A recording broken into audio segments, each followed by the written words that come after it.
Hello, this is The Sovereign Woman, a space for women navigating power, discernment, and self-governance after menopause. At this stage of life, authority doesn't come from volume or visibility, it comes from clarity. Today, I want to talk about emotional labor and what happens when it is no longer your default. For many women, emotional labor isn't something we do occasionally, it becomes who we are. The one that holds everything together. The one who tracks, anticipates, smooths, and steadies. The one who absorbs disruption so others don't have to. I saw this most clearly in my third marriage.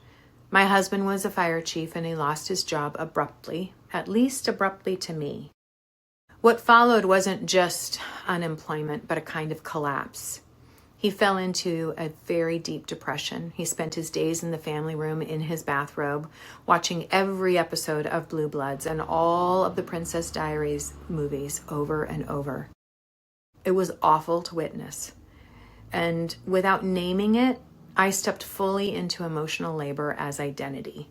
I carried him. I arranged counseling. I set the alarms. I wrote the appointments on his calendar. And I reminded him repeatedly to go. I made sure our children were quiet and well behaved. I made sure that the house ran smoothly, that nothing added to his load. I borrowed money from my sister without telling him to keep us afloat. My children and I walked on eggshells while he wallowed in it. At the same time, I thought this was love, support, commitment. In reality, it was emotional labor operating at full capacity, invisible, unshared, and relentless. There's often a moment, not dramatic, but clarifying, when you realize just how much you've been carrying. For me, that moment came when I packed up my son and daughter and took them on a short road trip. We went to Yosemite and then down to San Diego, just the three of us. My husband and I agreed we would check in once a day between 5 and 6 and by text only. Something shifted almost immediately. The tension was gone. My children were relaxed, silly, happy. We made small mistakes. We laughed. We did ordinary things that were unexpectedly joyful. The days felt even-keeled, calm, light. And I realized with a kind of startling clarity that I had been carrying so much emotional weight for my husband that I had completely ignored myself. That 4-day trip changed everything. Once you see it, you can't unsee it.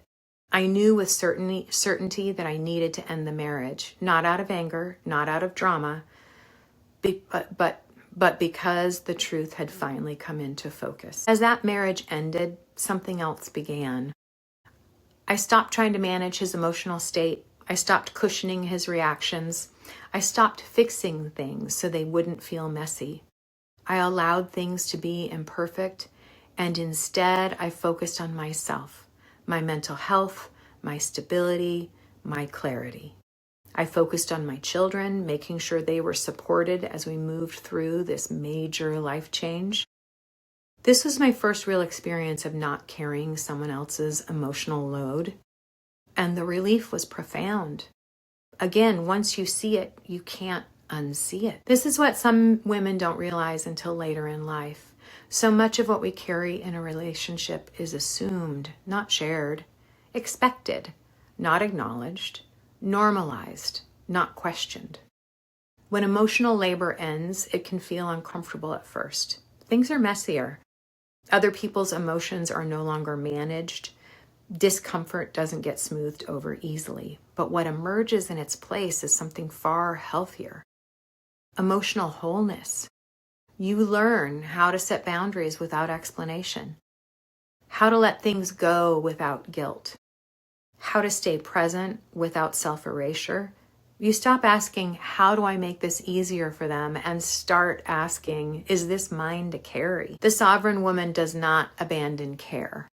She abandons over-functioning. She understands that carrying someone else's emotional life does not save a relationship. It only depletes her. She knows now how to keep herself emotionally whole, let others be responsible for their own reactions, remain compassionate without disappearing. This clarity doesn't come from theory. It comes from lived experience. And once it arrives, it doesn't leave. This is the work of becoming internally governed. Not louder, not harder, clearer. If this resonated, you'll find companion essays and notes on Substack under the Midlife Intelligencer. You don't need to become someone new to live this way. You just need to trust the clarity that you've earned. Thank you so much for joining us today. I very much appreciate it. Please hit that subscribe button for more content like this. Thank you.